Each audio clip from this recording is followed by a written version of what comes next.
Welcome to the Talk and Chatter experience powered by Gasoline Alley Harley-Davidson. For today's show, we also welcome on board JDR Off-Road Racing Products. Hit James and the team up for all your off-road motorcycle tyre requirements. My guest today has flown all the way, basically from Arizona, to be a guest on the show. Well, not really. He's here to be crew chief for Toby Price Motorsports for the Finke Desert race. Welcome, Joe Whining. Thank you. Thanks for having me. No worries at all, mate. I honestly really appreciate you coming in, and obviously you've taken a bit of time out of what is a hectic preparation for Finke this year. Yeah, it's been a feat in itself just to get over here. Because of the pandemic and the coronavirus stuff. It's been very tricky to do all the paperwork and to get all the clearances to come over, and not alone the 14-day quarantine. So we made it and trying to get everything organized for the big day. How did you cope with that 14 days? Were you pretty good in there? The first week was rough. Really? Yeah, it was. Like I say, the first 6-7 days was tough, trying to keep myself busy because I'm constantly working with my hands and constantly on the move all day long. And then you're instantly thrown into a hotel room, which was nice, but that was it. You just got a little hotel room. You can't even open the window. So it was a little shaky there for a little bit. Yeah. But I don't know, 6-7 days into it, I kind of developed a routine and made time go by. Just kind of made it happen. Been a strange time, hasn't it? It has. Oh my goodness, it's been changing, life changing, to be honest with you. As far as over there in the States, with all the pandemic going on and the mask mandates and the way it's affected all of our lives, it's pretty shocking. Yeah, I like Australia's been, we're an island, so we're sort of somewhat segregated from a lot of it, Correct. I guess. But to see some of the things in the US, it's been far worse, you know. Yeah, no, and just as far as the quarantine was configured here in Sydney when I arrived, it was, in my opinion, it was excessive. But as soon as you're done with quarantine, we're back to normal life. 100%. You know, no mask mandates, none of that stuff. And just when I'm starting to get used to the masks, I'm here in Australia and don't have to worry about it. Yeah, it's all gone. Tell me, who's Joe Whining? Joe was born in 1975 there in Tucson, Arizona. Just kind of grew up in my father and his brothers were into hot rods and cars, and just grew up in the mix of it all. Yep. My brother and I were racing three-wheelers, the Honda ATC 70s. Very cool. By the time we were 4 and 5 years old, and just grew up doing motorbikes and cars and all that stuff. Looking back on those three-wheelers, what's your thoughts now? You've got kids now. Yeah, no, my son Tyler and my daughter Delaney, we started them out on some ATC three-wheelers, and everybody says they're dangerous. They're not dangerous. So fun, eh? It's the operator that's the dangerous part of it. You know what I mean? Yep. But like I say, just same thing. Now they're both on motorbikes and just kind of following in our footsteps. That's really all I know. That's your thing. Yeah. Tell me this: do you manage to be able to keep any of your like ATCs from back then, or have you been hunting around? Because they're in Australia, they're very rare. It's funny you mentioned that. I had moved on from all the ATCs and the four-wheelers quite some years ago, and been riding two-wheel dirt bikes for 30 years, probably. Yep. But just here, I would say in the last 6, 8, maybe 10 months, I've kind of been eyeballing some of the old three-wheelers just to get one and restore it. Wow. And have it sitting on the shelf or something like that, just because it was a big part of growing up. Every day after school, on the weekends, even my mother would ride with us. Yeah. And that was our Sundays, riding three-wheelers. So your family was in, like, yeah. Tell me about the hot rods. What sort of hot rods was it back then? My dad had an old 1934 Ford pickup that he had made, and we were just kind of always into old cars. We'd always go to car shows and things of that sort. When I was 13, my father had an old Model A, old Ford Model A. I think it was a 29 or a 30 Model A. And he had traded it for a 64 Ford Ranchero. Mm-hmm. And that was when I was 13, and that was to be my car. Is that like our Falcon? Correct. It is, isn't it? Yeah. Correct. Yep. It was like the Falcon, like a Falcon Ute, mm-hmm. so to speak. And when I was 13, here you go. There's your car. Really? If you want to, and it didn't run, you know what I mean? And in Arizona, when you turn 16 years old, you can apply for your driver's license. So we had 3 years to start building on it and working on it, and it one thing led to another, and it we ended up doing a really nice job on it and making a really nice car out of it. And then that kind of sparked more car shows and roadster runs and things of that sort. And my father and I and my brother, we went all over. We'd go to California to car shows and to New Mexico, and just it was good family fun. It really was. Wow, that's pretty cool, eh? Yeah, yep. And like I say, just my dad still does that. My brother does street cars and race cars all the time. That's what he does for a living. Wow. And somehow I just kind of branched off into the off-road world, and there I am. Were you always good with your hands? Like Always. Working on it? Yeah? Yeah, it's just something that we've always done. Yep. So it's just born into that sort of that skill set. Correct. I guess. Correct. I had in 98 and 99, I had went to work for a automation company. Mm-hmm. And I had met my boss through motorcycle riding. Wow. And he said, "Hey, you need to come work for us. You need to come work for us." And I thought, man, I don't know anything about this automation as far as the company that I worked for. We serviced machinery for Intel and IBM and big computer manufacturing plants of that sort. Wow. And I ended up over in Costa Rica for a couple of years, living in Costa Rica for a Intel facility, servicing machines, and that was fun. It was a different type of work. It was still hands-on, but it was on robotic equipment, and you're in a clean room to where it was different, but it was a lot of fun. I did a lot of learning. Mate, that's huge, eh? Yeah, and like I say, that had came to an end. So I kind of went back to my off-road stuff, working at a local shop, and things were going pretty good. And I had a gentleman call that was at the time that was racing off-road and down in Mexico and all over Arizona and Nevada, and went to work for him, and that was 15 years ago.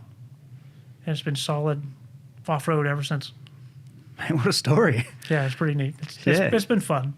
How's off-road changed in that time? Like, obviously the sport's very professional now in the trucks and stuff like that. How has it changed, though? It's changed a lot.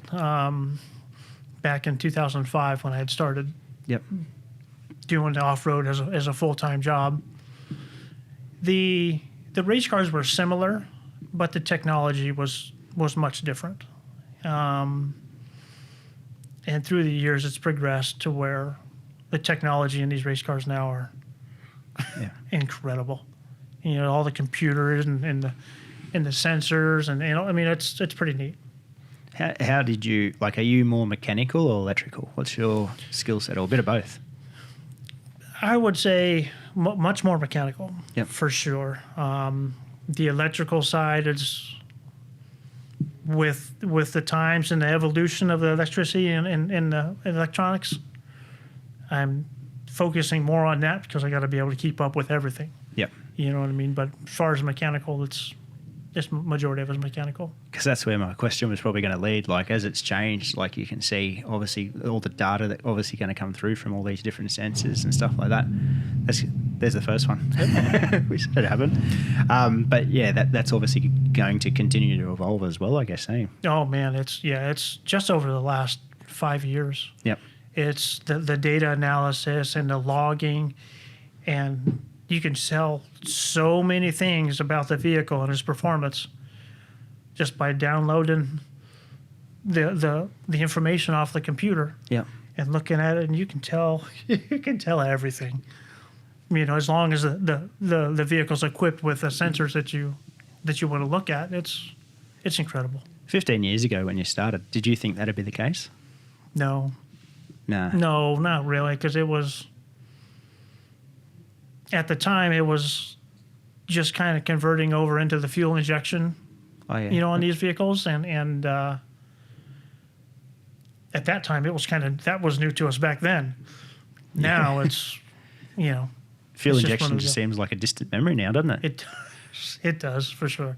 It's crazy. So, what was the events like then? Very similar. Similar, yeah. Very similar. We would do the Baja races, the Baja, the San Felipe 250 and the Baja 500 and the 1000, and pretty much the same events are still running today that they were back then. Yep. It's just at a different pace. Just a lot faster. Yes, and the professionalism has gone through the roof. There's a lot more sponsors coming aboard and a lot more representation, which is really nice. TV package. Correct. That's a huge asset. Hey. Yes. We were away the other weekend. Might have been just as you were flying over or just before quarantine, and we watched an event and you could see everything. Like obviously a lot of chopper stuff, but it's incredible. Hey. Yes. And that's what brings in the sponsors. Yep. Because now the whole public can view it. Majority of the time we're out racing, and it's a long distance course, and you see the vehicle for 30 seconds, a minute, and that's it. And it's gone. You know what I mean? So with all of the camera and the TV and all the drones and everything flying around, it's better to watch the race on TV than it is in person. Yeah, well, you get more coverage. You get more to see. Yeah, exactly. Definitely. Exactly. And so as motorsport in a whole, that's something that's taken over. Like crowd numbers are, TV numbers are raising, but crowd numbers dwindle because the best place now to watch it is on your big screen at home. Yeah. Which is, you don't get the same feel. For sure. Yeah, no, that's, especially in the off-road world, these vehicles are 5,000 pounds. It's a 40-inch tire, and they're just screaming through stuff that's impossible to the normal eye to go through. You know what I mean? Big bumps and rocks and the desert, and they make it look easy too. They do. I think that's one of the crazy parts. Like you get your average Joe with their 4x4 here in Australia that thinks we're going to go tackle whatever it may be, and it looks really difficult. But then you get a trophy truck just hover. Yeah. No, it's, and like I say, and the trophy trucks are all, and the same thing with the buggies. They're completely custom. Yeah. I say I've been with Toby's new truck since we started it, and it was just a pile of tubing on the floor. Really? That's how it starts? Yep. So tell me how involved. Obviously, Toby's bought a new, now I'm going to stuff this up, Tesco? Yep. we mentioned this beforehand, but new Tesco truck that's coming in for Finke this year. Correct. Tell me how that project starts. What goes on when you're building one of these? Well, it takes, there's quite a few different vendors that offer different trophy trucks, and of course you could hand build one if you wanted to. But Toby did some background, some research, and kind of landed with John Vance and the Tisco group on building this new trophy truck. And they were obviously more than welcoming to do it.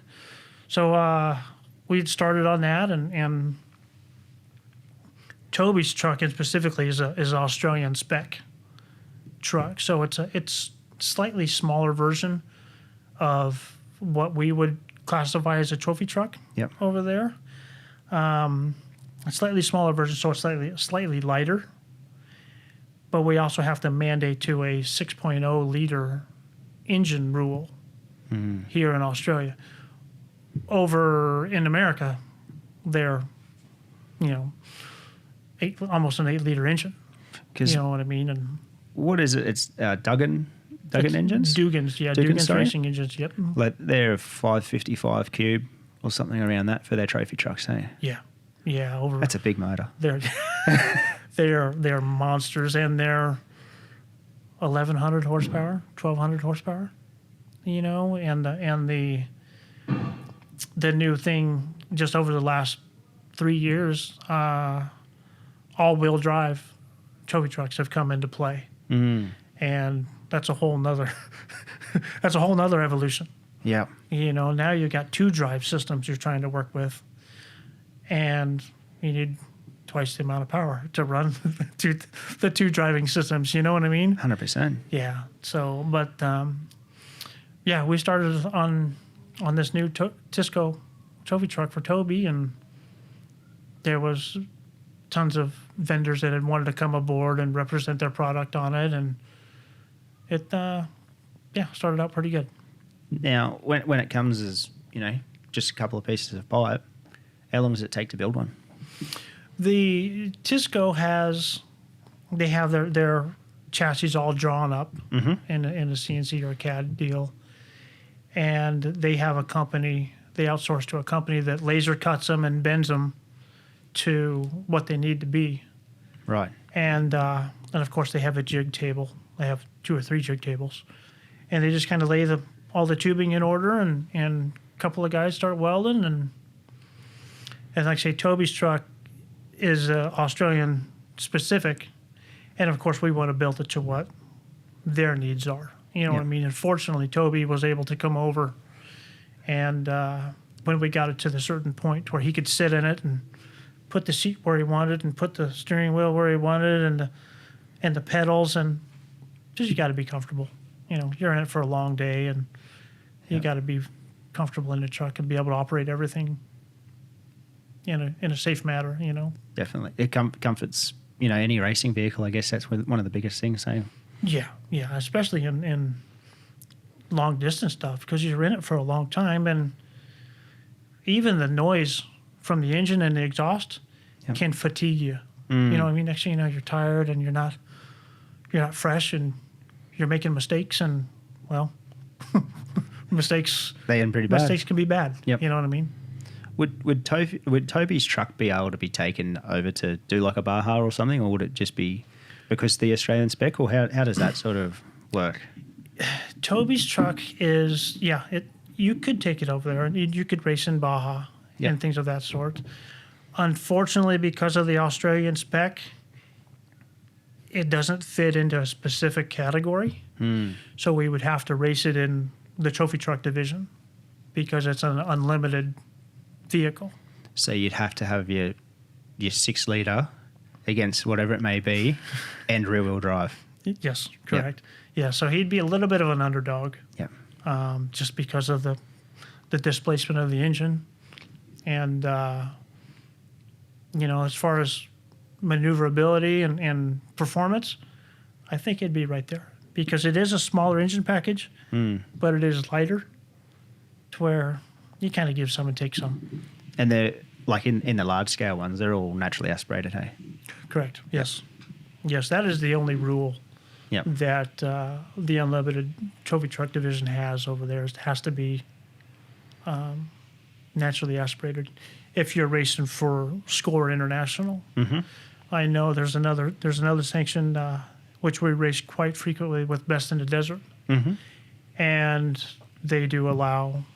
There was a competitor for a number of years that had a twin turbocharged trophy truck.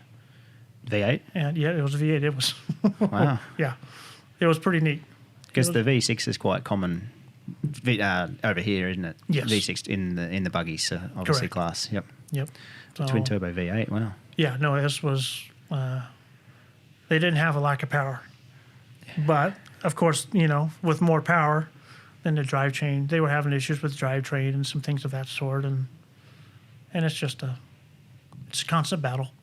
With all-wheel drive, what's obviously tyre wear is probably going to be a saving thing with all-wheel drive, because rear-wheel drive you're obviously going to be using your power a lot more to manoeuvre. What are other benefits of obviously all-wheel drive? The all-wheel drive, like you say, yes, tires are a big factor. Yep. You can go so much longer on tires and brakes because you're not using brakes near as much to slow the vehicle. Okay. And like I say, it's the all-wheel drive it's a different way of driving. You know what I mean? It's you're not as sideways and driving like literally driving the vehicle as much as you're on a two-wheel drive. Four-wheel drive, you kind of turn it, aim it, and shoot, and it goes. You know what I mean? More like a circuit Correct. vehicle, isn't it? Really, Yeah, like where you've got more grip, obviously, to pick your line and direct in and shoot out.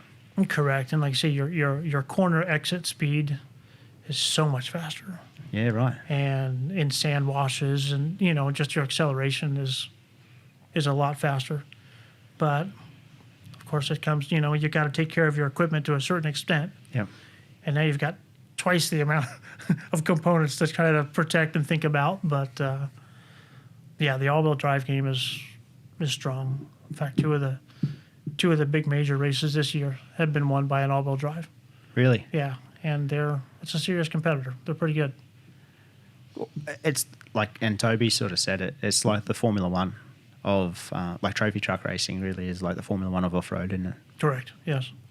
And a lot of people, especially here, like we just don't have many events or large-scale events that are close to metro areas. Mm-hmm. That's a trouble, like, because people venture into metro areas to see something. Like you'll go to a Queensland Raceway to see the supercars. That's our Correct. pinnacle of racing here as such. But if you got to drive to Finke to see it, a lot of people don't realise how much talent for one thing and how much technology and engineering goes into these trucks. Correct. And same thing. They see the truck coming down the road and it goes by them, and that's it. Done. Yeah. You know what I mean? They don't see it till the next day. And Finke, you know what I mean? The way that format is laid out. So it's not a very spectator sport. But like I say, fortunately, the TV programs and all that stuff has brought it into light, which is good. It's like a purist sport, isn't it? The Yeah. people that are into it know every part of it, every sort of facet to it, hey? Correct. And it's once you get into it, it's like a drug. You can't get out of it, It's just a good time. Now, you said at the start, motorcycles. What were some of the motorcycles you were riding for? You were into the motorcycles for a bit too, eh? Oh, yeah. I still ride, and my son's riding. Hondas. Yeah? Been on Hondas pretty much all my life. In the mid-'90s, just after high school, a friend of mine was racing professional motocross and supercross, and I went to work for him, wrenching on his bikes and all that, and we did supercross all year, and we did the outdoor nationals, there in the States, and just kind of been on Hondas. I had a Kawasaki for a couple of years, but the bike I have now is a Honda CRF 450. You know what I mean? And it's an X model, so for enduro and night riding, and I can jump on the street and ride it down the street and Perfect. catch the next dirt trail over. But that mid-'90s when you were doing that spinner work, then that would have been a pretty crazy time in that sport. It was. It was, and it was racing to where it's pack up, go to the race, pack up, go to the next race. You know what I mean? I think that year we had went from Unadilla, New York, all across the top of the states to Washougal, Washington. That's a long way. In a week. And all the privateers were all traveling together, and it was tough. Unadilla, and I went there in, I think it was 14 or 16. That's a long way from anything. Yes, it is. Yes, it's beautiful, though. Man, very lovely place. And upstate New York. Yeah, in Utica. Yeah, New York. It's upstate, and yeah, no, it was like say we were young and Yep. and just trying to race and he was trying to make it, and we did 2 seasons of Supercross and I did a season of outdoor with him. yeah, right. And then I had moved on from there. But he continued for a while, and I think he ended up hurting himself pretty good and kind of got out of it. What sort of riding do you have around Arizona? Obviously, you've grown up in Tucson. What's around there? Desert. All desert. All desert. Yeah. All desert, but there's some beautiful trails and mountains and there's a lot of ranching land. Mm-hmm. So you'll find a good trail and you'll rent it out for 30, 40K, and you'll run into a fence. Right. And you never want to backtrack the same way you came. You know what I mean? So but there's some good riding. Yeah. There's some good riding. I mean, there's been several rides that my buddies and I have gone on right out of the house, and 150 mile, 200 mile days. Really? Yeah, I never see the same thing twice. It's pretty neat. That's pretty cool. Yeah, and of course cactus and I mean it'll get you. The desert will get you for sure. Yeah. And during the summertime, it's so hot that if you're not on your bike at 5 o'clock in the morning, It's all over. Yeah, it's over. But of course, hydration is key, and just trying to be in good shape. Wow. Because I was interested to find out about the bike part because you mentioned it before. I was like, oh, what were they? And yeah, obviously Hondas, eh? Yeah, I've been on Hondas for a long time. It's funny. I've actually been eyeballing some of the KTM stuff. Yeah. I'm kind of wanting to downsize or go to a lighter. As I'm getting older, I want to go to a lighter, What, a 350? more Yeah. more maneuverable bike. They're good. So, yeah, that's what they say. Yeah. You're in an orange shed for Yeah, 2 months. correct. So, In fact, a buddy of mine just bought a KTM, and he's been on a Honda. He's been a diehard Honda guy, wow. like myself, for years. Yep. And he loves it. So he kind of put the thorn in, saying, "Hey, these bikes are pretty awesome." It's pretty crazy I just got a Husky in November last year, 450 Husky, road registered and trail bike. Yep. And Yamaha for the last 6 years prior to it. Okay. And wow, no discredit to what I came from. It was a great bike, but when you get onto the modern evolution of the KTM and the Husky, it's awesome. Yeah. They're just so, I don't know, they're just so light and just every single thing about them is just the feel is just amazing. Good. Yeah, like I say, I've been looking for something that's a little more light and nimble, so to speak. Because we've got a lot of single track, and just in the area that's really nice to ride, and the high speed stuff. I've kind of backed away a little bit from the high speed stuff just because a lot of the times I'm by myself. Yeah. And 50K out in the middle of nowhere, and like you said, it can bite. You can't. Yep. It can't. You know what I mean? Or wildlife. We have a lot of cattle, and a cow will jump out in front of you, and cow usually wins. Yeah, we're pretty light compared to cattle. Yeah. Tell me, 15 years ago, who was that to go for your start? A gentleman by the name of John Herder.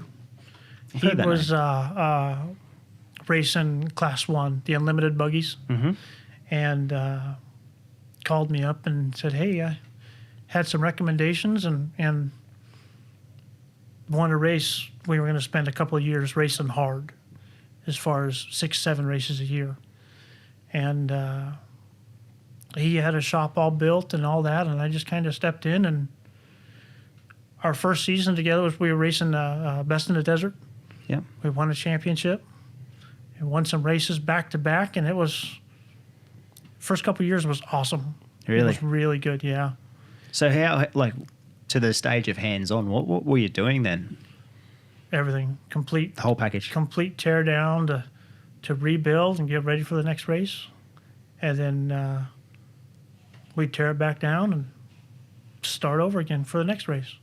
Wow. And it just kind of learned right away that, the green flag only drops once. So you got to be prepared as much as you can, and you can't overlook anything. Because you overlook that one little thing, it's going to get you.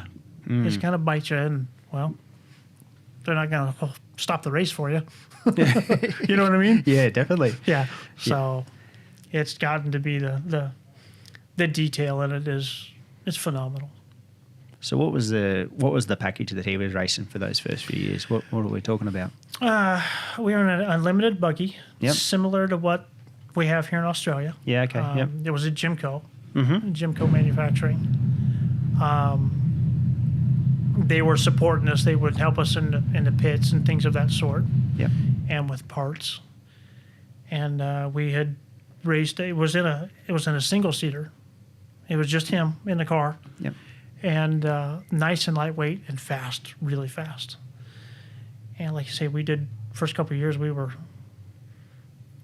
can't say untouchable, but pretty close to it. We did really good, and we had Jimco had built us a 2-seater, and I would do all the prep and everything on it, and also navigate. And we had a couple of really good races, but there was, with a new car, there's always little teething problems. You know what I mean? Things that you haven't really worked out just yet. And in turn with that, we raced that car for about a year and a half, and John builds custom homes for a living. Right. So that's what was financing the racing, and the economy had took a nosedive. And people were closing up shops, and it was really bad over in the United States in around 2008, 2009. Yeah. And, well, of course, first thing to go, racing. So, fortunately, John and I had got a call from a fresh and upcoming team called Speed Technologies. They were out of Reno, Nevada. And we were fortunate enough to be able to drive for them for a year, maybe a year and a half. Wow. And I would go up to Reno, Nevada, and work a Monday through Thursday on the car with the team, and we had a lot of fun that year. So would you drive up to? No, they'd fly me up. Because I was going to say that's a fair haul. Yeah, it's about a 17-hour drive. Yeah. So you do Monday to Thursday? Yeah, then I'd fly home, and my wife and I were starting to work on a family. Yep. And that had came about, so I decided to stop traveling. You know what I mean? And called, being that we were in the racing now, so submitted into the racing. I had got a call with Rick Geyser of Geyser Brothers. Yep. And we talked for a little bit, and he said, "Hey, I got a gentleman. His name is Jesse Jones. Jesse Jones has been racing for years. He started out on 4-wheelers, on quads. Wow. But and we had always raced with him in the desert. He was always racing in the trophy truck division. And Rick Geyser directed me, "Hey, Jesse wants to go racing, but we need somebody that's good and that can ride along with Jesse and go from there." So that's where the whole Jesse Jones deal started up, and that was in 2010. Seriously? And and we built 2 brand new trucks that year. Jesse and I won the score championship in 2010 together, navigating for him and prepping and racing, and I was with Jesse for 10 years. Man, that's huge, eh? Yeah, and that was great. And then Jesse's a lot like Toby Price. Really? Super, super nice guy. Yeah. Unbelievable. Do whatever for whoever, whenever. You know what I mean? And one of the nicest guys in off-road. Super generous. Yep. And to say Jesse took me under his wing, and we had a bunch of good years. Bunch of good things come up of it. Geez, you must have done some traveling in those years. A lot of Mexico. Yep. Yeah. Yep. Yep. So fortunately, living in Costa Rica for the few years that I did. I had picked up Spanish as a secondary language, to where that always helps. You know what I mean? Because in Mexico, there's some areas that you can get into trouble, and if you don't speak the language, they'll get you. Really? Know? Yeah. Yep. As far as money and hassling you and stuff like that. But wow. So yeah, no, and that's how we had got in touch with Toby, was through Jesse. So the trophy trucks then, so you would have done Baja and that. When did you, like, at one point, like, you're obviously a motorcycle racer and you've done all this, how do you step away from being the driver racer to being in the navvy seat and working on it? How does that work?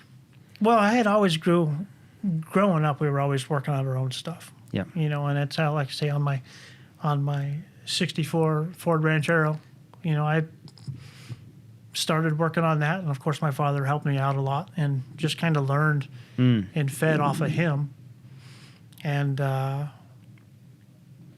doing the motorcycle. You know, see, I was just growing up working on everything because we had to. We didn't have any option. If we wanted to go ride, we got to work on our cars or our bikes. You know what I mean? And I never, as far as like the racing aspect of it and the driving of it, I think being that I worked on them, I would always tend to take more care of them than driving them to their limits. You know what I mean? Like, say, I know Mechanical sympathy. for sure, exactly. Yep. I know Jesse and I would have plenty of heated moments in the race vehicle. You know, because I feel, hey, we've got 400 Ks to go. Wow. You're beating up the car. You know what I mean? And of course, him is a very competitive driver. No, I'm not beating up the car. You know what I mean? And there's quite a few heated moments inside the cab of the truck, but you work them out, and you know, it's just when the driver's so passionate about what he's doing, and the navigator, the mechanic, is so passionate about what he's doing. Yep. There was some conflict. You know what I mean? But nonetheless, you know, at the finish, high fives and beers and it's all good. And hugs. It's all great. Yeah. You must push your body to some sort of limit in itself when you're going to do, say, a Baja or something. Like if you're, say, in the navigator seat and you're working on a vehicle, mustn't be much sleep.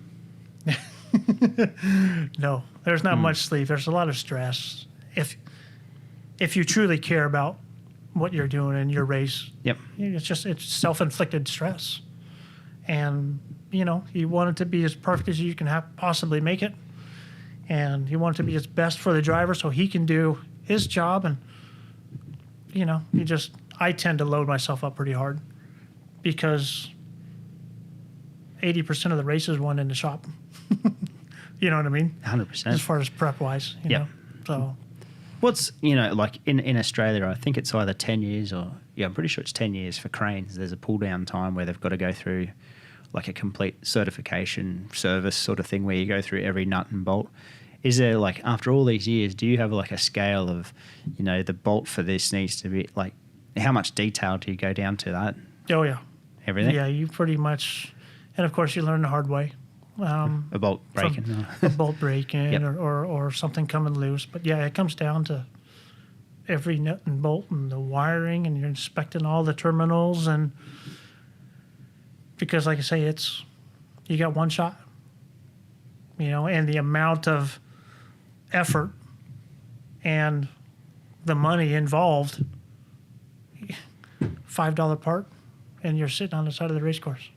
It's crazy. You know, and it's been that way several times. Yeah. Just a little fitting that broke and it's leaking oil, or it's got a little crack in it and it's just it's the all over. littlest of things. Yep. Yeah, and it's the competition nowadays is so close and so fast that, you know, we'll do a 500-mile race, and it comes down to 7, 10, 12 seconds between first, second. That's nothing. You know what I mean? Yeah, it is. Yeah. And it's the pit crews have got to be on their game, because if you're not coming in and changing 2 tires and putting in 60 to 70 gallons of fuel, if you're not doing that within 20 to 25 seconds, somebody else is. Gallons of fuel. Yeah, gallons. So that's 4.5. So you're talking 250 litres of fuel. Correct. In 25 seconds. Yep. Plus a dual tire change Tires on the as rear. well. Yeah. That's incredible. Yeah. You say if you're not doing it, somebody else is, and Yep. the clock doesn't stop. Yeah, and that's the biggest thing about motorsport these days. A lot of it's one in. You make up so much time in that area, hey? For sure. Yeah. For sure. Yeah, it can make or break you. Man, I can't believe that. That's you know how long it takes for you to fill your car up at the service station for 20 gallons. Mm-hmm. It's Oh, yeah. 3-4 minutes like to churn out. Yeah. That's crazy. Yeah, no, we have special systems and stuff that we use over there for doing that, and Yep. and pumps and pressure pots, and it's quite dangerous. You know what I mean? It's the crew has to have fire suits and helmets and things of that sort, because, like, say you're dumping in 250 liters in 20 seconds. That's a lot of, Mate, that's a big volume of fuel. definitely. And of course, everything's hot. The brakes are hot. The engine's hot. The car's hot. Yeah, it's a pretty dangerous time. Dry and dusty. Yeah, you know what I mean. Static discharge. All that stuff has got to be taken into consideration. That is, that's something I just didn't even really think of, the amount that needs to go in. Yeah. Between 2010 and 2015, tell me about those years. Like, you went and done obviously the stuff with Jesse, but you obviously subcontracted you've done some stuff with Jeff Ward. Yes. Some other different fields of stuff as well. Yes, I was with the Speed Technologies Group. Lucas Oil Company had come up with a stadium style racing, and Speed Technologies had contracted Jeff Ward to drive for a few years in their Pro 2 division. So this is like the trucks that they're doing at like Glen Helen and stuff like that. Is that right? Yes, correct. Yep. And there was 3 of us all together on the truck for Jeff Ward, and it was great. Great. fun. We almost, the first year we were runner up for a championship, and like I say, Jeff Ward came into it the first race, and hadn't really had much seat time in it. Yeah. And just throughout the course of the weekend, between the practice sessions and qualifying sessions and the 2 individual races, it was night and day. Really? And he just sat right into it and got it figured out, and and then from there we just took off and did a bunch of racing that year. It was fun. Man, they must have been like, compared to a long course event. Gee, you would have been working for it there. Yeah. Like they were carnage to watch. Major carnage. And Jeff, as a driver, Jeff Ward was really good. Yeah. He would try to steer clear of trouble, and he wouldn't beat people up. He would pretty much drive around them and do all that stuff. There's the other people, other competitors who just come in and slam you. Clean you out. Yeah. And then there's another fender, and there's another set of supports, and all that stuff. You know what I mean? So the truck would come in, and we only have a limited slot time. You know what I mean? So we'd have to try to get it all dressed up, and the TV coverage was great. So, it's always in your best recommendation and sponsors to try to keep it looking as nice as possible. For sure. And professional, Tell you what, that era around then, Lucas Oil must have pumped a lot of money into motorsport, eh? They did. Like, They between did. that, they were doing the motocross as the major sponsor. I think they were doing some drag stuff as well. Oh, Like, yeah. And heavy. drag boats, all kinds of stuff. Yeah. Lucas Oil was pretty much the headline of any kind of motorsports over there in the United States It's huge, eh? for years, yeah. So was that a good time? It was. Yeah. It was a good time. Had a lot of fun doing that. A lot of work. Yeah. A lot of work. Where were you based out of? They were the shop was based out of Reno. Okay. And so that was up at Speed Technologies, the Yep. same shop at that time. Correct. Yep. And like I say, I would fly up and for 4 or 5 days and fly home, and a lot of the time, my wife and our daughter, which was only a year old at the time, Yep. would meet us. You know what I mean, and be at the races with us. And my poor little girl's just grown up and loud engines and loud Here noises. it starts again. Yep, exactly. Is your wife into motorsport? Or has she grown into motorsport now? She's grown into it. Yeah. I had met my wife about a year prior to going to work with John Herder. Right. And when I went to work with John Herder in 2005, it was full on. You know what I mean? And it just kind of engulfed us, and loved doing it. You know what I mean? It's not an 8 to 5 job by no means. You know, it's work till it's done. I guess that's where all that background of doing all your own, when you got to do your own stuff, nothing's done until it's done. Yeah. There's no real clock, is there? No, not really. Not really. It's really tough to do that. Yeah. There's so many different vendors that, you know, you depend on for their products and their services, and, you know, it just, you got to have a relationship with everybody. And it turns into quite a bit of work. Without trying to embarrass you or talk it up here, but how many Joes are there out there? Like, obviously you've got fabrication experience, mechanical experience. How many, like, that must be such an asset to people. How many of like you are around that usually you'll find someone that's a really good fabricator, but they don't do much mechanical work. How many of those around? There's quite a few of them out there still lingering around. Really? Yeah, there's. I would like to say that they're getting fewer and far between. Because there's not, like you say, there's. Now it seems like it's so more individualized. So I've got an A-grade fabricator. Correct. And that's my thing. Yep, and you got an assembler. You know what I mean? And you got an electrician technician, and you got just a straight up welder, fabricator guy. You know what I mean? And all three of them, or all four of them, you know, have to work together. And I've kind of had to do all of that. You know what I mean? And there's quite a few of us out there that in the desert field that do that. Because that must, you know, like, it costs a lot of money to go racing. For sure. Like, you imagine if every event that you had to go to, you had to take all four of those people. Yeah. You know, it would be unsustainable for most. So to have you being able to be that person, huge asset, hey? I believe so. Yeah. I believe so. And it's taken me where I am today. You know what I mean? Here I'm halfway across the world from home. Jeez, you know what I mean? So it's like I say, it's exciting. I enjoy it. Now, how did you get linked with Toby? Like, this would have started with Jesse, obviously. Yeah. With a relationship. I think it was 2016. Baja 1000. Might have been 17. 16. It was 2016, I believe. Anyhow, we had just built, Jesse had just built a brand new Geyser Brothers all-wheel drive trophy truck.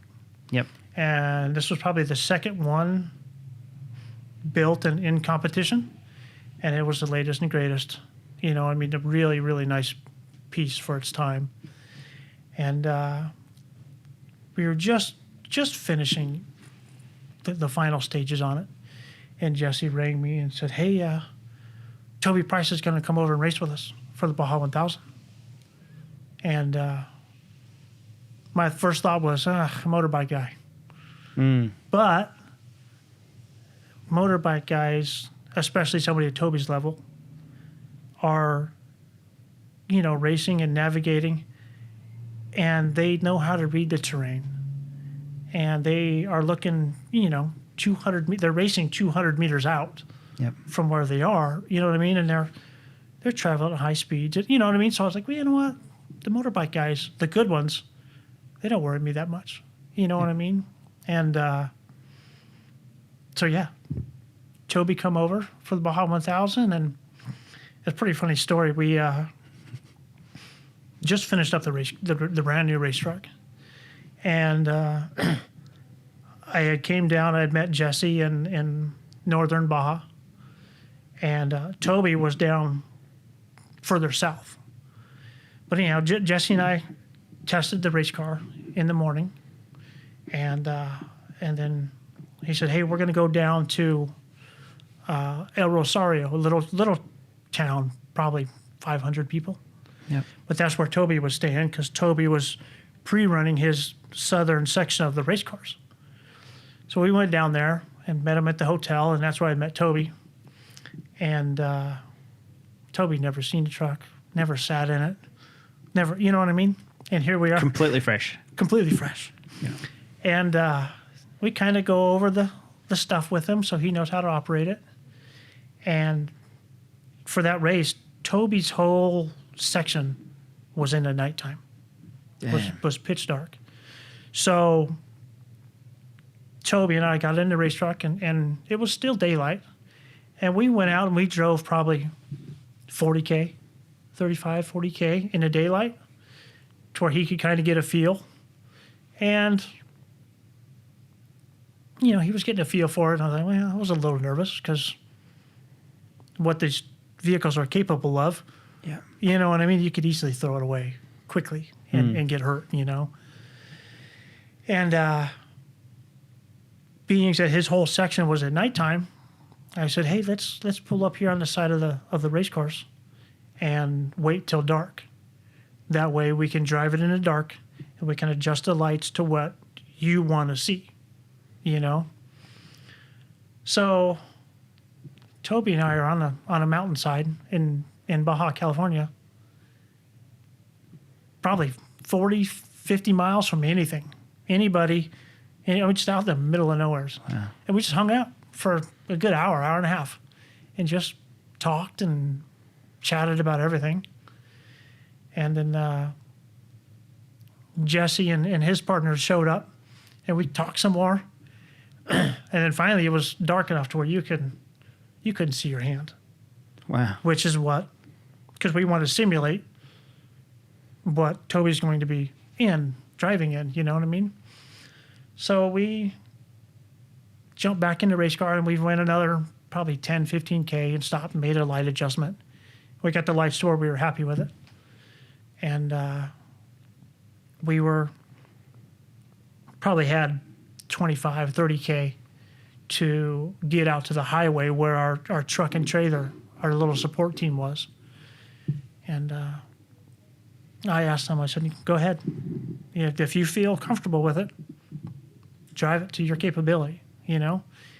And it was up in the mountains where it was really good driving road, you know what I mean? Yep. And had a bunch of bumps, a bunch of turns to where you had to have an idea of what you were doing, you know what I mean? It wasn't just flat out.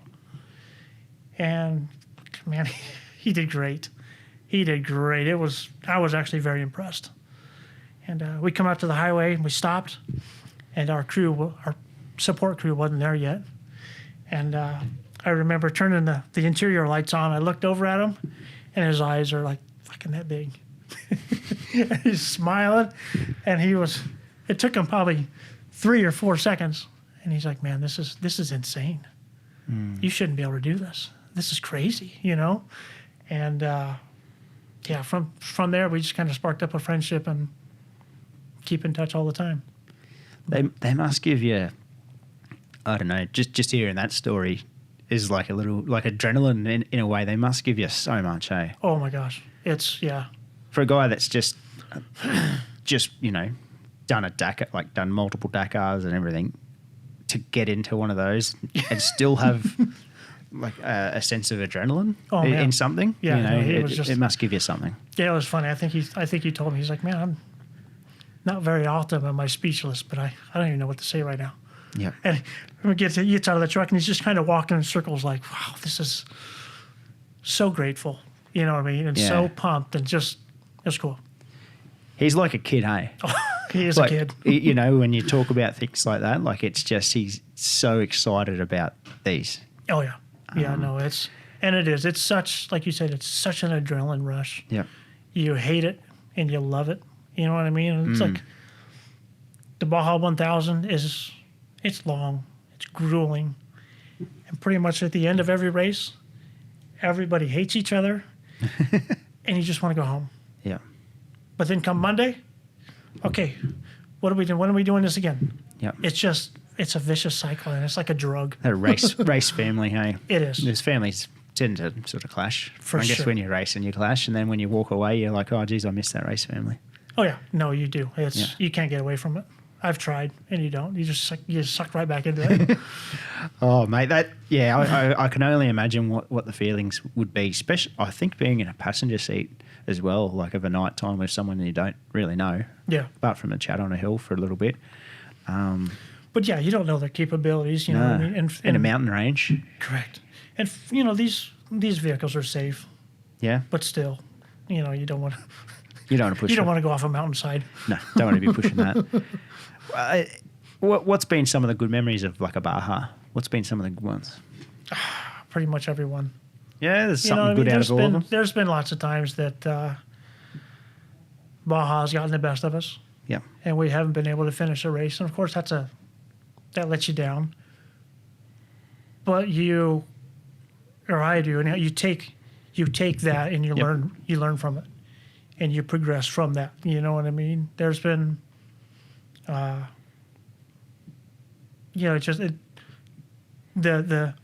variety of things that happen in a desert race is so great that, you know, I mean, you can come around a corner and there wasn't a rock there when we were pre-running, but now there's a rock there. You know what I mean? Yeah. And as far as a mechanic and a crew chief's responsibility, you try to be prepared, and it just keeps throwing stuff at you constantly. You know what I mean? And fortunately, over so many years of doing this, that I feel that I'm a little bit more prepared, but Still. it's a challenge. Like we're at I think we're May 13 today, which is 4 weeks until Finke, basically. Do you, like, obviously you're prepared now and everything, but do you ever get like a sleepless night even thinking of, like, obviously there's no truck here currently, but is it something that's just constantly, like at this stage, 4 weeks out? Oh yeah, Yeah. for sure. Yeah. For sure. No matter how many times you do it, that's still a thing, hey? I think it's just the love of the sport. Yeah. You know what I mean? And you care. If you didn't care, What's the point? Yeah, you'd sleep. You know what I mean? But like you say, you strive to have the best piece of equipment and the best driver. You know what I mean? In order for him to do his capabilities, Yep. he's got to have a good piece of equipment, and that's on you. You know what I mean? So what sort of things are in like a program now? Like over the next 4 weeks, when the truck gets delivered as such, what do you got to do? The truck's pretty much ready. Really? Yeah, we've got to have some obviously the graphics and the logos put in place for sponsors. You know So what when I it mean? left the States, like you basically finished it, packed it up. That's my job done until it's ready to go to Finke, basically, apart from that sort of stuff. Yes. Yeah, okay. Wow. Yes, pretty much. We need to fit Toby in the truck and just adjust his seat belts Yep. for him, and it's ready for the dirt. Cool. So yeah, and now it's kind of the goal is, you know, we need to finish this product before it leaves, and we chassis dynoed it over there in the States, and the Dukins Racing Engines was happy with it, and Yep. and the James Lind, the electronics, and all the wiring and stuff is all happy, and Yep. we think we got something. What fuel do they run traditionally? Traditionally over there in the States, we're running a VP or a Sunoco racing fuel. It's 110 to 112 octane. Okay. Here in Australia, we're limited to 102 octane. Yeah, okay. I think it's called a Pro Plus or Pro Power, I believe. Yep. So that's what we'll be running in that. Yeah, because I wasn't sure what they do, if it was, you know, like a pump fuel recommended or how they do it here, like a 98 or whatever it would be, but race fuel, obviously. Yeah, no, it's race to be. fuel, obviously. Yeah. And you were there for NASA and Toby's one as well, hey? Yes, yes. How'd that go? That went unbelievably well. Yeah. It was a brand new truck, It was a Mason Motorsports all-wheel drive truck, and they had just finished it days before the Baja 1000. And of course, I was super nervous about it because it's brand new. Yeah. You know what I mean? And here we are. We've got some very high-powered drivers, Toby Price and Nasser, coming from halfway around the world to come drive this thing. And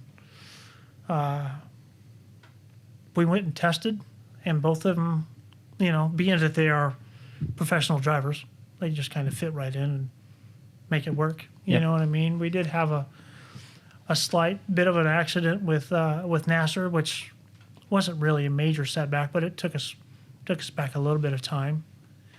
But that particular Baja 1000, the rain was bad, really bad. It was so bad that they actually postponed the race a day. And beings that we didn't race the previous race, we didn't have so good of a starting position. You know, the previous race, your finishing from the previous race kind of determines where your starting position is for that race. So Toby was going to drive the first 500 miles, 550 miles, I believe. And I think we started 24th or 26th in the field. So it was quite a ways back. Yeah. And being that the top 5 guys are top 5 runners because they finished top 5 in the race previous. So the class is up there. Correct. Yeah. So we had some major concerns because usually the top 5 or top 8 guys will step out. And there'll be the other vehicles that we've got to kind of try to work through. By the time you work through those guys, the front guys are gone. And you can't catch them. You know what I mean? The only way that really works is if you can find a window between vehicles where there's no dust and you can compensate on that time. You know what I mean? Yep. And but Toby I remember before the start of the race, he said, "What do you think?" And I said, "I don't know. It's a brand new truck. Just drive it to what you think you can drive it." You know, and my main thing is you got to finish. You first have to finish to finish first. You know what I mean? And I told him, let's just get the truck around and see where we land. Half of the guys are going to fall out. You know what I mean? Yeah. And all you got to do is be close enough to somebody to where if they do get a flat tire, well, they pull over and you go right by them. You know what I mean? And I don't remember exactly where Toby came in around the 550 mile mark where he handed the truck off to Nasser and his navigator, but he was top 5. So he had just passed. What a stint. Yeah, he had just passed some 20 trucks to get to where he was, and it was like, holy cow. And it's almost midnight at this time, you know what I mean? And Nasser and Matthew, his navigator, get in, and they take off screaming out of there, and we ended up in second place. Massive. From 20-something back. Yeah, it was massive. It was really, really cool. That must be one of those satisfying days. Oh, my gosh. Unbelievable. Brand new truck. Hadn't even seen the dirt. Yeah. You know what I mean? And it just goes to a testament of the builder. You know, Mason Motorsports did an amazing job on it. And, yeah, it was cool. Where do these trucks go? Do they just circulate into someone else buys it? Basically, that's how.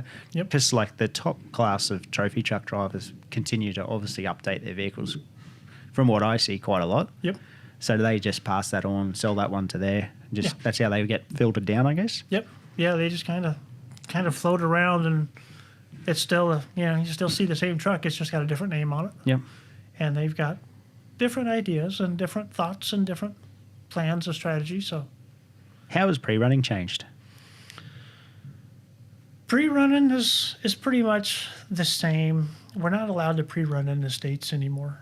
Oh, really? Yeah, in the Best in the Desert Association that we raced for so many years up there in the United States, they would have a pre-run day that we were allowed to go and pre-run the course, and the navigator would be able to make his own notes throughout the course and kind of plan their whole day. In the States, we can't do that anymore. In Mexico, in Baja stuff, we can. We can go down a week or week and a half before and run your section as many times as you want and make your own notes and come up with your own plan. The UTV industry has really come into play on a lot of vehicles pre-running. So they're using those as pre-running. Yes. There's so many, like Jesse and the Herbst family, and a lot of the bigger name guys that are racing have custom-built pre-runners that pretty much use the same suspension package, brakes, all of that stuff as their race vehicle. That way everything's interchangeable. But it's a cab with windows and air conditioning and your XM satellite radio. You know what I mean? And you're able, being that it has all of those good components, you can pre-run at a pretty high speed to simulate what your race is going to be. Because a bump at 40K mile an hour is not a bump. But at 120K, it's a bump. It's something, you know what I mean? Yep. So it's made it a lot easier for navigators to make their notes. And towards if you're traveling at a slower speed, it could be nothing that you worry about. Yeah, hard to replicate. Yeah, exactly. But they're expensive. The fuel and the brakes and the tires, and you're down there for 2 weeks running every day, and it's tough. What a budget, eh? Yeah. And that's where a lot of the side-by-side stuff has come in. People are using side-by-sides more now because they're so much more economical, and they're easy to transport around, and you can get in them and just go run your section. But you just gotta take into consideration that you're only going so fast in a side-by-side. Yep. As to where you're in your unlimited buggy, your truck. It's a different story. It's a different story, yeah.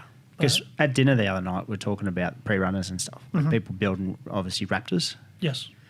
What's a Raptor worth over there? Just a base Raptor, do you know, like from Ford? A base Raptor's running right around 65 to 70,000, I believe. So you're probably, like, our Raptors here are about 200. Yeah. So, but you probably, like, kitted out 200 grand with suspension and that pre-run, maybe more? Well, it depends on the level of intensity you go. But you could spend that quite quickly. Very quickly, yes. And there's people running around in Raptors doing pre-runs. Yeah. All the time, eh? Yep. Now you can pre-run it or whatever you feel like you want to pre-run it. Yeah. And there's been some unbelievable stories from pre-running. Really? That's the majority of the fun is pre-running and stuff like that. But it's like the level, like I say with the Jesse Jones, he has 2 Raptors. Mm-hmm. He has one for himself, and his son AJ has the other one, and it's pretty much just a Raptor cab. Yeah. And glass, and that's it. It's a full tube chassis, similar to what the race car is, and of course the motor's not near as high horsepower as what the race car is. Yeah. But yeah, it's the same. And but that's an extreme, you know what I mean? That's on the far end of the scale. That's on the very far end of the scale. And then at the end of the scale, somebody out there in their little Volkswagen Beetle just cruising along, That's cool. Yeah, it's really cool. I think that's the thing that I really appreciate with it is there is that far scale. Like Formula One, everyone drives a Formula One car, But in this, you've got a trophy truck right down to the Beetle still. Yeah. In off-road. Mm-hmm. That's pretty neat. So everyone can basically, if you've got the desire and some financial ability, nearly everyone can compete in something in a day. Correct. And that's like I say, the UTV industry has just escalated Yeah. unbelievable amounts because you can get into an entry-level UTV position and go have some family fun with a little bit of competitiveness, you know. Such a cool, and you know, like motorcycling, such a cool family sport. It is. It is. It's a proper family thing. Yeah. Like I say, the family always goes, and me working into the position I have been in, Yep. my family doesn't go quite often as they used to because I'm running around with a ton of weight on my shoulders and just want to make sure it's, you know what I mean? It's my job. Like, we've caught up for dinner the last few weeks. Yes. You're a relaxed guy. Yeah. That must change come race weekend. It you does. must be just, not that you're not relaxed, but there just must be so much going on in your head. There is, and it's all self-inflicted, obviously. Yep. You know what I mean? Like I say, everybody's put a lot of effort into getting there, and it's only as good as the equipment is. Definitely. So if the equipment's top notch and the driver's top notch, we might have something. Tell me this: on a Saturday, say the day one of Finke, all right? On a general day, there's no, say, hypothetical, there's no dramas. It's just a clean run. Everything's good. What work would you have for yourself would oil change? No, they hold a large capacity of oil, so we won't do that. But just pretty much check over nuts and bolts and make sure that the tensions are correct and where they need to be, and just tires. Oh yeah. Tire change. Yeah. Probably do a tire change, and just depending on what the circumstance is. Yep. You know what I mean? And pretty much just cross the T's and dot the I's, and you know. Yep. Give it the Hail Mary and okay. Pop the champagne on it and get us back. Yep. Now, what about things like valving and stuff like that in suspension? Is there a base setting that you've put in there back in the States already, or do you have to go through all that process when it gets here, or what's that? No,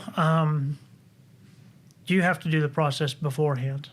Right. Fortunately, we have this truck is outfitted with Fox Racing shocks, and with the help of a company called Suspension Development Group, they have come up with a valve, a shock tuning program that works really well in vehicles like Toby's. Right. Although Toby's is a little bit different, it's a little bit lighter. So we've kind of automatically made some spring changes to compensate for the lighter vehicle. But it should be really good out of the box. And say the Fox shocks have external adjustments on them. Yep. To where when Toby and I drive it and get a feel for it, if he wants to make a change, we can easily make an external change. Nice. So it's the internal valving and everything is close enough now to where the external valving or the external adjustments can pretty much get us where we want to be with it. It's within its field. Within its limit, yes. Yep. Yeah, it was just something that I was truly intrigued in, like how much work you have to go through with that sort of side of it, but it's got a base package already in there, hey? Yes, yeah, we think we've got something that's going to be good right out of the box. And suspension is, in these vehicles, is everything. You know, you're working with roughly 30 inches of rear wheel travel in the rear and 24 of inches of travel in the front. Yeah. So it's got and the terrain you're going through and the speeds they're traveling, it's pretty bad. Oh, it's crazy. Yeah. Going back to like 13 years old, 16 years old, building this Ford Ranchero and that, did you think you'd get here? No. Yeah. Not at all. When I was in our younger years, I had two uncles that were pretty heavy into mud racing, and it was a specially designed vehicle for they were called mud boggers. Right. And basically it was a pit that was probably 60 meters, 70 meters of mud, and then you go through the pit as fast as you can. And growing up, we were always my father was kind of the crew chief mechanic on them, and we were going everywhere from Northern California to Texas and doing these races. Yep. But yeah, growing up, like I say, I never thought I'd be doing this off-road stuff. Like I say, the 16, 17, and 18 era, we were car shows, you know what I mean, and roadster runs and all kinds of car events. And I had started to go to a trade school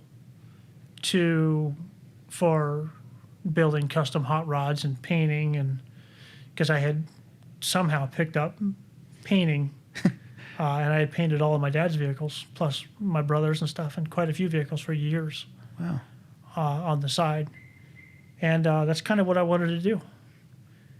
And then the time came, and I didn't do it. That's crazy. Yeah, no, like I say, and I ended up just riding in the afternoons and riding on the weekends, and that's where I had met the guy that got me into the automation. Yeah.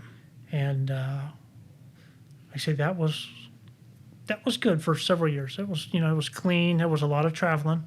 I've been everywhere from Germany to Hungary to Costa Rica to, all over the place, China. But that computer industry goes up and down so fast. Mm. And within a couple of years, those machines were outdated. They had moved on to a new, a newer process. And being that I didn't have an engineering degree, or I didn't have a college or university background, I couldn't get a job. I couldn't find, what I mean? Yeah. Yeah. They all wanted to, well, where's your engineering degree? Well, I don't have one, but I can work circles around all these engineers. I can show them. I can teach them. You know what I mean? Exactly. Yeah. That's kind of why I got back into just kind of my life of working on off-road cars and doing that stuff. And like I say, and then John Herder had called out of the blue one day, and it's all been downhill from there. Downhill. Mate, it's you've done so much stuff. I'm super fortunate. I have, know, and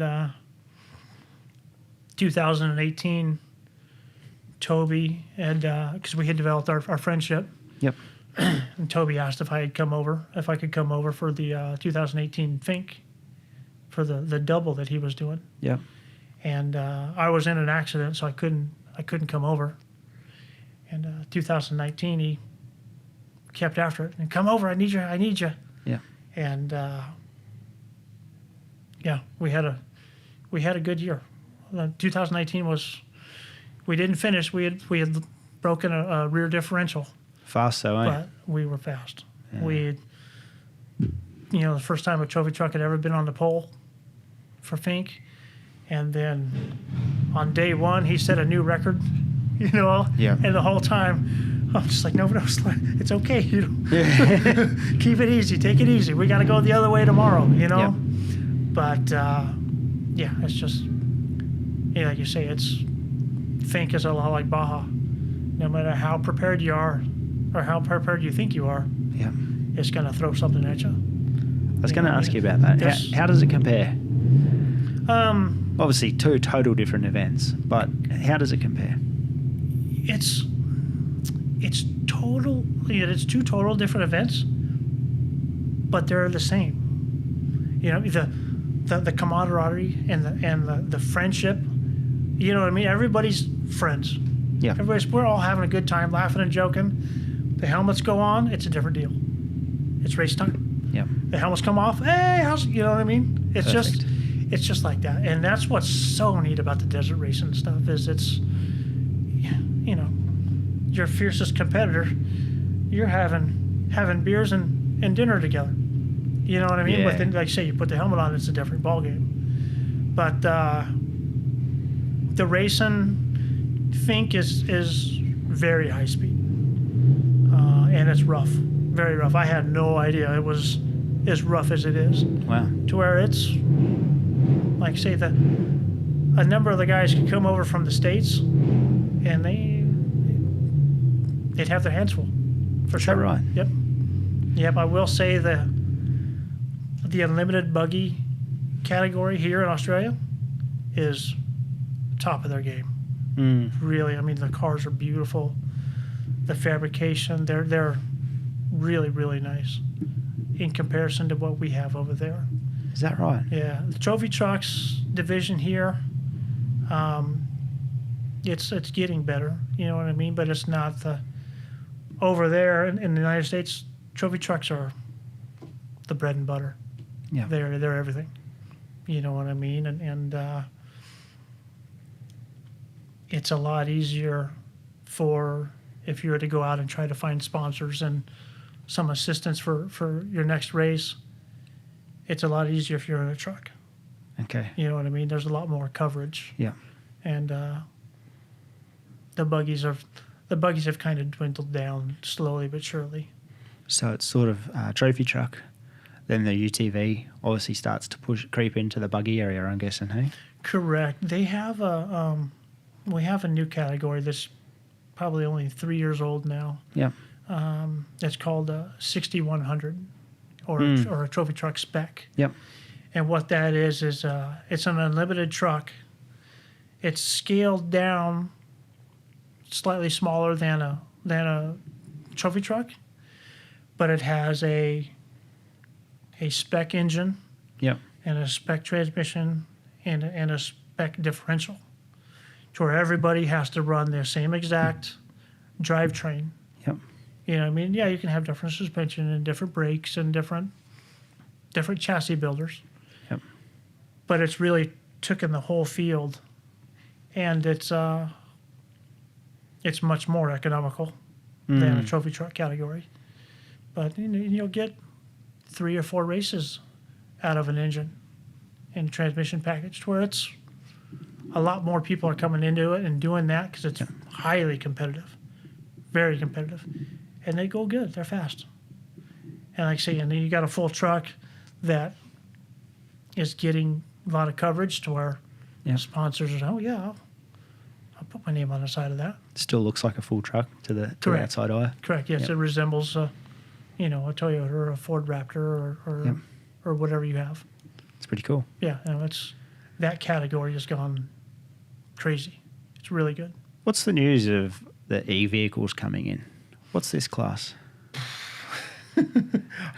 I'm biased because so am I. But what is it? What's it all about? Like I've read it, but why? I guess it's the way we're traveling, but it's just the whole world's going electric. Crazy. You know what I mean? It's neat that they're introducing it. You know what I mean? They've got a long way to go, but they're giving it a shot. Yeah. You know what I mean? And it's everybody welcomes them, with welcome arms and open arms, and but it's tough. You know what I mean? You got to go long distances on charge. You know what I mean? Or fuel. Yeah.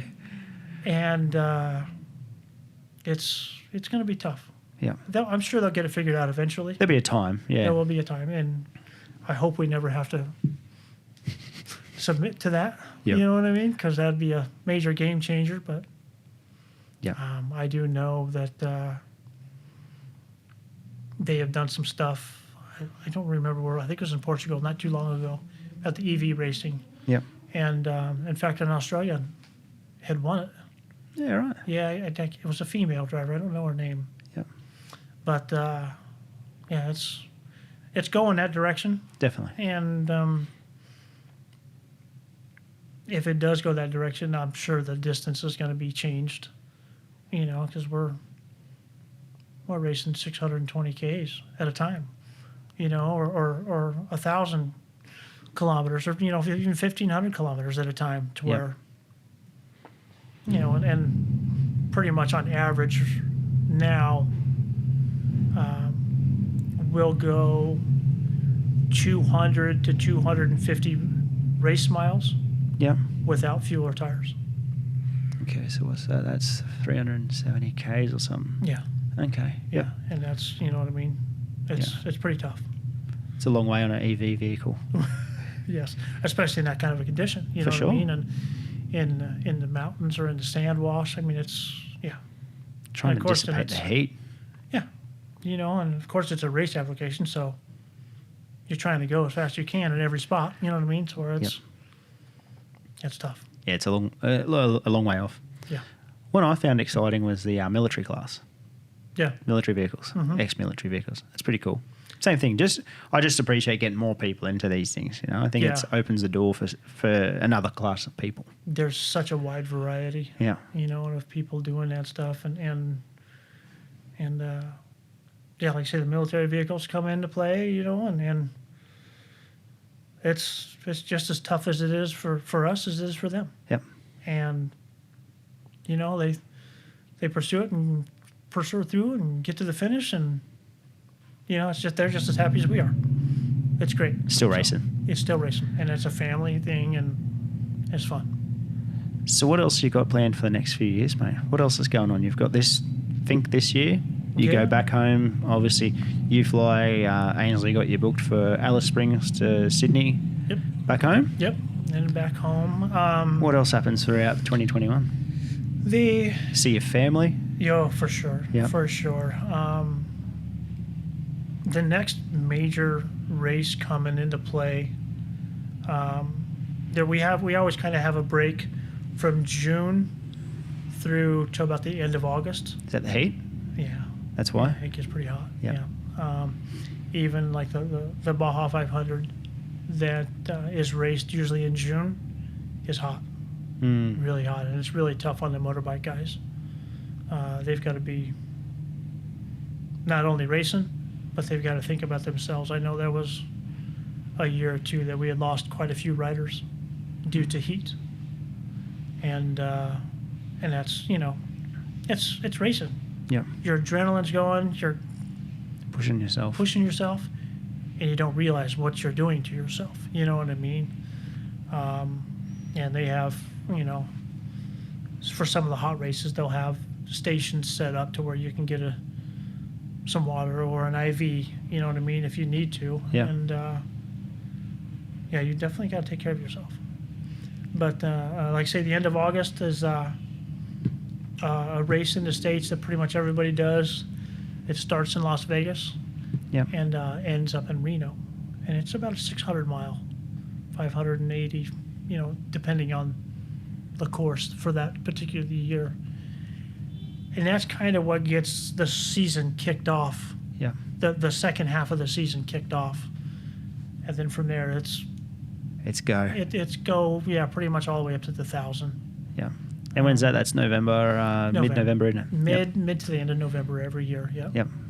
So, and that's still on the calendar this year, isn't it? That's all pushing forward. Still pushing forward. Fantastic. They just released a map for the Baja 500, which is the same weekend as Finke. And in the whole pandemic, all the COVID stuff has been, you plan for it, but you can't really plan for it because you just don't know what's going to happen. You know what I mean? I know 2020, we didn't race at all. You know what I mean? We raced 2 races. And which ones did you get out? there was a they called it the ones in Baja they called it Baja 400. Yeah. And then we did the Baja 1000. Mm-hmm. We also did the Parker 425 races in the end of January or beginning of February. Yeah. And that was just when the pandemic was starting to kick off. Because that's when Dan and Brett just flew in Correct. home the Correct. day before lockdown. In fact, Toby was over there. He had actually raced with a team member at that race also. So we were able, we did that race, but then from there it just snowballed. Parker's in Arizona too, isn't it? Yes, it's right on the California-Arizona border. Yep. Yeah. So Parker's a neat race. Really? It's been a race. It's a 425, isn't it? Yes. Yep. It's been a race that we've done I've done it every year for 15 years. Wow. You know what I mean? Yeah, it's great. Really good times. Mate, I genuinely appreciate you coming in. We've had some good yarns over dinner so far, but you don't get much of a chance to sit down and just talk to someone one-on-one too often. No, amongst everybody. Yeah. So, just your skill set is just something I appreciate so much with what you do. And, thanks for coming in. Thank you. I appreciate you having me. All the best for Finke and obviously to Toby as well. And, thanks. And to the whole team. Thanks, mate. Thank you. I appreciate it.